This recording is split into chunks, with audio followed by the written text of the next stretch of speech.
For the past couple of months, I have been hoping that I would be doing a weekly vlog where I check in every single day. I even promised it for this month of October, and it didn't happen again.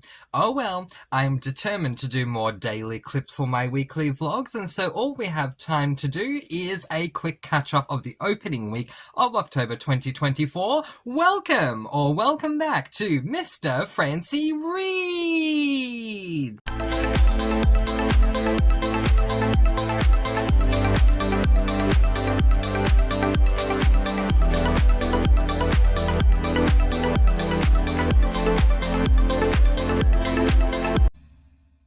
Yes, hello and welcome or welcome back to Mr. Francy Reads. It is wonderful to have your company again today. And yes, once again, I promised to do mini vlogs and, do weekly vlogs like that. But once again, I went away to my friend's place. Been doing that a lot recently. And it's always a fantastic time, but unfortunately it does not allow for those mini clip weekly vlogs to occur. But I have been doing some reading and it's been interesting. So let's jump right on in. I have completed one book so far in the month of October, and that is this book, which is Beyond the Veil by Caroline Peckham and Susan Valenti. This is book number 8.5 in the Zodiac Academy series, which is the second last book in that series, by the way. I have one more to go, book 9, and I will read it in November to finish it off. This has been an up and down series for me. For those of you who are new to the channel, welcome. Basically, this series revolves around students who have magical abilities, very similar to Harry Potter. No wand waving, but there is magic, and they go to school. They're even in school in this second last book, so that's good.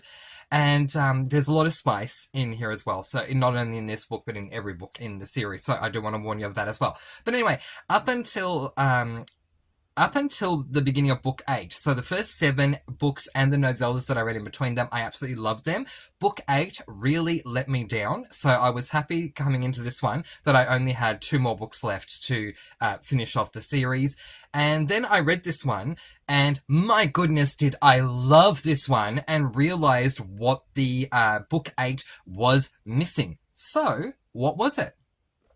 So in book 8, due to reasons beyond our control, Darius, who is arguably the main male character, arguably the 2 main characters are these sister twins, so the main male character, to me appears to be Darius, and due to reasons beyond our control, Darius is hardly, if at all, in book number 8. And I think for me that made a massive difference. If I want to do a full circle for me on this series, the very first chapter perspective, because every chapter is a different perspective, it's a multi-perspective series, and each book is at least dual perspective if it is a novella, but can absolutely have up to 7, 8, 9 perspectives per book, so just be mindful of that. But the very first perspective I read in book 1 was Darius's. Let me explain for those of you who have read the series before. The first 2 books in the series, not including the novella because there is a 0.5, but book 1 and book 1A can be read in tandem. So book 1 is oh goodness me, what was it called? Awakening. There we go. It was called, it just came to me. It's called The Awakening, and book 1A is called The Awakening as Told by the Boys. You can read the 2 at the same time. There was a wonderful website that I found that said, start here, then move to here at this chapter, move to here at this chapter, and so on and so forth. And so that webpage recommended starting off with As Told by the Boys and going back and forth. And so my very first perspective was Darius. And so I miss when Darius is not there. Not only for the sake of that nostalgia, but Darius, outside of the novellas, seems to be the male that does appear the most with the most perspectives. Hence why I think he is the highest male main character. So I'm sorry about that tangent, but I think the biggest reason why I disliked the book 8 as much as I did was because Darius wasn't there. But he is definitely there in book 8.5. We have 2, actually I think we have more than 2 perspectives. We mainly have 2 perspectives, and then randomly I think there's like 2 extras that come up once or twice, but we mainly have 2 perspectives, and one of those is Darius, and that made a big difference for me. I gave this book 4 stars. I am very intrigued to see how it's all going to wrap up in book 9. We'll go from there. And yeah, but this one much better than the last one, and I hope we have a lot of Darius in book 9. One book to go until I'm done, but for book 8.5 in the Zodiac Academy series, 4 stars from me. So after having that amazing time with Zodiac Academy, I picked up my next book, which is this book, which is called The Angel of Vengeance by Wade H. Garrett. This is book number 1 in the A Glimpse into Hell series, and I was very excited about this. I go into my books blind, in case you don't know. I don't read the premises, but sometimes I'll read a little excerpt of the premise if I know it's going to be a long time until I read the book. So, for example, when I was going through standalones last year that I wanted to read for this year, I didn't mind reading the premises then because I knew I would forget about them by the time I got to them. All I remembered about this one is that it is very, very, very much like Saw, and it is a very, very, very extreme horror book. Okay, so I was very excited going into this because if I'm going to read horror, I want it to be extreme. Otherwise, I might as well read a thriller or just a very hard-hitting contemporary, and that will satisfy me for what I want in a horror if it's not extreme enough for me. Because, and that's just my personal opinion. Everyone is different, of course, but my opinion and the way that I read and, yeah, how things go with me when it comes to horror is I used to have a very tough time watching horror movies. I eventually, as an adult, desensitized myself. Going back to being a child, because I had so many issues with being so sensitive and watching horror movies, I used to compromise by reading horror books, which were great when they were as extreme as horror movies. When they weren't as extreme, they let me down. And that's always been the case for me moving forward. So I was really excited to go into this one knowing it was extreme and also that it was going to be like Saw. I love the Saw movies. I can't wait for Saw 11, 25th of September 2025. I am counting down the days. But anyway, excuse me. But anyway, I went into this book and I was extremely disappointed by it. First of all, I started listening via audiobook because that is my norm these days, and the narrator just really irked me in so many ways. I tried so hard, purely because I was thinking it's extreme horror, it's like Saw, I'm going to keep going, I'm going to get through this, I'm determined to get through it, and it didn't work. So what I ended up doing is something I've never, ever done before, which is I purchased Kindle Unlimited. Now, for those of you who don't know, the reason I've never done it before is because I have extremely sensitive eyes. You can see my sunglasses on my head. I literally have them on my head for many reasons all the time. But one of them is because whenever I go outside, regardless of the weather, I always have my sunglasses on because my eyes are sensitive to light. So because my eyes are sensitive to light, it makes Kindle or any ebook very hard to read. And then I found a way to darken the background of Kindle Unlimited. I'm using the web version of Kindle Unlimited, so I don't know if it's different. I don't want to own a Kindle because that's way too much money that I'm paying for something I probably won't use a lot at all. But anyway, I managed to get access to the web version of Kindle Unlimited. I paid for this first month, and so might as well give it a go. As I said, I darkened the background, which made the reading experience a whole lot easier for me. And I'm reading along while I'm listening to the audio, and it's still not working for me, so I decided to put that down and just walk away for the day and do something else. The following day, I decided to go directly to the ebook and not listen to the audiobook, and then I realized it wasn't just the narrator that was annoying me, but also the way this book is written. So Wade H. Garrett, at least to the point I got up to in the book, is very overly descriptive in the way that he does things, and it reminds me of the Lord of the Rings trilogy, which I did not like at all. And one of the reasons why I didn't like it, there are many, but one of the reasons I didn't like it was because you couldn't walk past anything without it being very deeply described. And that annoys me. I'm definitely a plot-driven reader, so if you are going to take me out of the plot because you've passed a little pebble stone on the floor and you have to tell me exactly how this pebble stone looks when the pebble stone is not actually relevant to the book other than the fact that you're walking past the pebble stone, really annoys me. And that's what Wade H. Garrett was doing. I didn't even get up to any of the scenes that I wanted to experience. The start opens up with a detective. And also, another reason why I DNF'd was because the tone of the way that this started sounded like we don't get to see any of these things in action, we just get to be there afterwards. Which is great if it's a cozy mystery, but this is an extreme horror. Don't we want to be there for the whole thing? Anyway, my point is, I didn't like it. So, I ended up picking up a book. So, I DNF'd The Angel of Vengeance. I was sad too because I really was anticipating it, eagerly anticipating it. But then I picked up this book. And as someone who grew up watching a whole lot of tennis and learning really complicated surnames for tennis players, wish me luck as I pronounce the author's surname with this book. But anyway, the book itself is called Easy Money. We'll actually talk about the next part in a moment because I didn't know about that. So anyway, it is called Easy Money, and it's by C, as in going to the seaside, C. Commissar? If you know how to pronounce it, let me know in the comments below. But anyway, C, S-E-A, not C as in the letter C. C is fantastic as an author. Oh my goodness, how this turned things around for me. So, in this book, which I don't have on me right now, I'll just quickly explain because I always like to be transparent. This was going to be a book on my November TBR, hence I would have purchased it at some point this month to have it for next month. I will still do that, and obviously then I'll have it on time for the monthly wrap, so we can talk about it then. But let's talk about the book itself. Oh my gosh, this has been a really fun book to read. It couldn't have been any more opposite to this thing. Okay, there is no overly descriptive anything.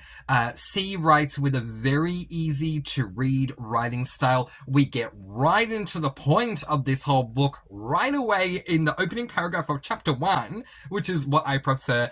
Yes, with certain genres of books, it is easier. It is a more pleasurable experience. It can be argued that it's a more pleasurable experience getting to know characters and certain things before things actually go down. But in a situation like this, where it's a horror, getting a sample of the type of horror that's going to be in the book right up front, within the first paragraph, you are there in that horrific scene. I prefer that because it gives you a better sample rather than reading detective. One day finally getting to the point. I mean, did Saw open in the trap? Saw 1? Remind me in the comments. I have seen every single Saw movie, but I'm trying to remember if Saw, the original, opened in the trap, and I think it did. I think it opened in, without giving away any spoilers, I think it opened in the bathroom, which means it opened in the trap, which is how it should be, in my opinion. But anyway, so I am not done with this book. That is the point. I've got about an hour left to go. I am doing with this book what I was doing with Angels of Vengeance. I'm actually listening to this as well as reading it on the on Kindle Unlimited on the web version, which has been great for me. And I think had this book actually been okay on like just reading it on Kindle, I think I would have kept going. So yeah, I always said I will never read an ebook, and here I am wanting to continue on with Easy Money because I'm loving it so much. It's one of those books where whenever I have time, I can't wait to jump back into this book because it's so exciting. The basic premise is that we mainly, it's not multi-perspective. It's what we call omniscient narration, where basically what that means is the author writes from their perspective. However, they can jump into the mind or perspective of any character at any time, rather than being an organized dual or multi-perspective book, if that makes sense. And I think that's worked out really, really well. The basic setup of this, I was going to read the premise on Goodreads, but it's easier for me to just say it. The basic premise of this book is that we follow a guy by the name of, oh gosh, I'm just trying to remember what his name is. Do we have his name here? Damon. There we go. So we have a guy by the name of Damon who, his son died. I do not remember why, but his son died and his wife left him. And so he is now he's so fixated on his job, and his job is working for a TV channel that predominantly shows reality TV. And he's trying to come up with another way to do something exciting for reality TV. I remember in the days when Big Brother first began, or Survivor first began, Idol first began. It was all very, very exciting. And so Damon wants to set up a reality show competition that will have that same level of excitement. So what he decides to do is create a reality show where people are offered money to self-inflict pain onto themselves. And yeah, pretty interesting. So I won't go too far into it because I know for some that might have already been too much horror to say. But yeah, I'm really enjoying it so far. And one thing I need to add to this is that this is book number 1 in the Deadly Reality TV series. Oh my gosh. I thought, first of all, it was a standalone. Then to find out it was part of a series made me happy. Then to find out it's part of a series that is literally called the Deadly Reality TV series. Oh my gosh, has me even more excited. So, I am looking forward to continuing on with this one. I am probably about 2/3 of the way through, and at this point it's definitely a 5-star read. So yeah, I'll be very surprised if it gets less than 5. It would just account for a tough ending, I guess, if something went on in the ending. But so far it's been really, really good. And I think I'm going to place this Deadly Reality TV series onto my SAS list for next year because I'm really, really, really enjoying it. It reminds me of reading a few years ago, The Housemates by Ian Rob Wright, and not knowing that was part of a series, finding out it was, wanting to read more because I loved it so much. So yeah, maybe I found a new author to me who is golden in the name of C. Commissar. I hope I'm saying that right. Anyway, and another good thing, just quickly to close off my reading portion, is that how amazing 98% of the time, this is a rough stat by the way, but 98% of the time when I DNF a book and replace that with another book that wasn't already on my TBR as I did this time, it's an amazing book, the replacement book. So I was really, really happy about that as well. Anything to talk about as far as TV? Not really. The last time we spoke about watching, I was going back and forth between Seventh Heaven and what was the other one? Buffy. I have decided to scrap all that. I just, wasn't in the mood. I'm becoming a mood watcher at the moment and don't want to tie myself down to anything. So, yeah, so for the past couple of nights, I've basically been watching court dramas because I love court dramas. So I was literally going back and forth between Boston Legal and Drop Dead Diva, 2 shows that I absolutely love for many and varying reasons, but both of them include the court drama aspect. I am very much waiting for Squid Game to come out, but it doesn't come out till September, till December. So we'll see what happens with that. And again, if you have any recommendations for Asian TV game shows that are live action, scripted, that are live action, please let me know. I've seen many of them, but I do love them. But yeah, so that's basically what I'm doing at the moment. I do plan on starting The Bold Type at some point because my sister really wants me to watch The Bold Type.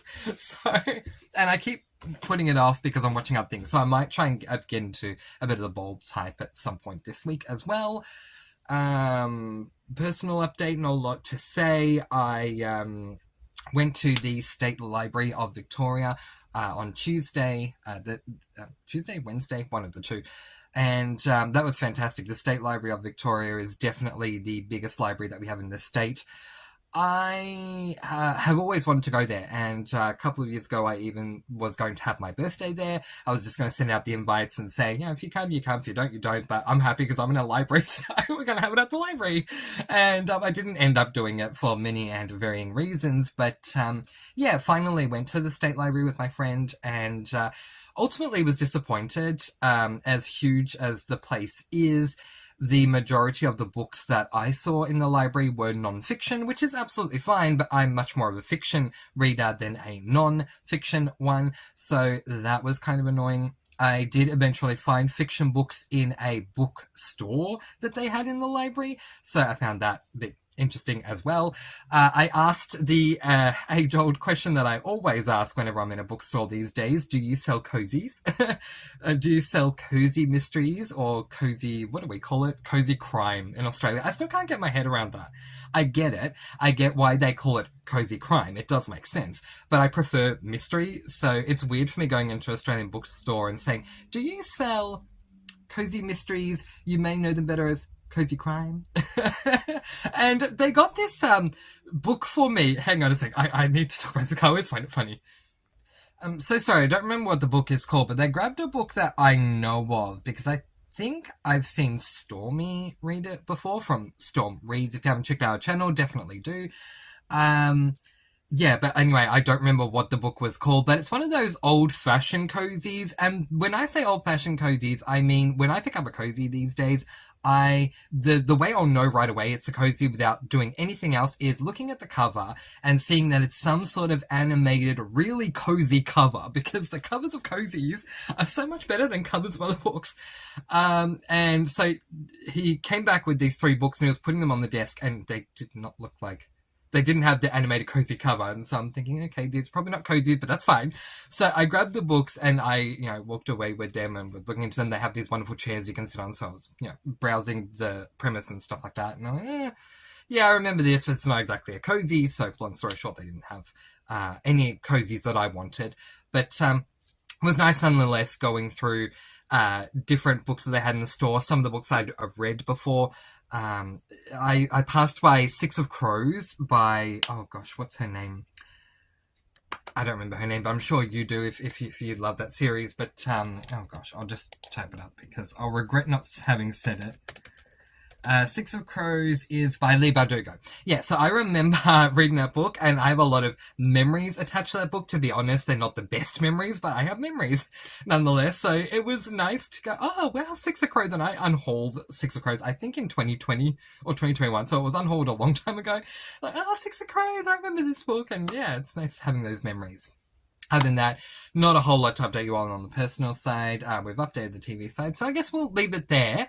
Yeah, I hope that everyone's having a good week so far. Now that I'm back home, I'm going to try and do mini vlog clips moving forward. I may not do them every single day. I might do them every second day or whatever, so I can have more time. But I do plan to finally get back to doing the mini clip vlog experience. All right. That is where I am going to leave it for this week, so I'm going to let you all go with peace, blessings, and so much love. Please do be kind and love one another and spread your sparkling energy all throughout the world. And until next time, happy reading. Bye, everyone.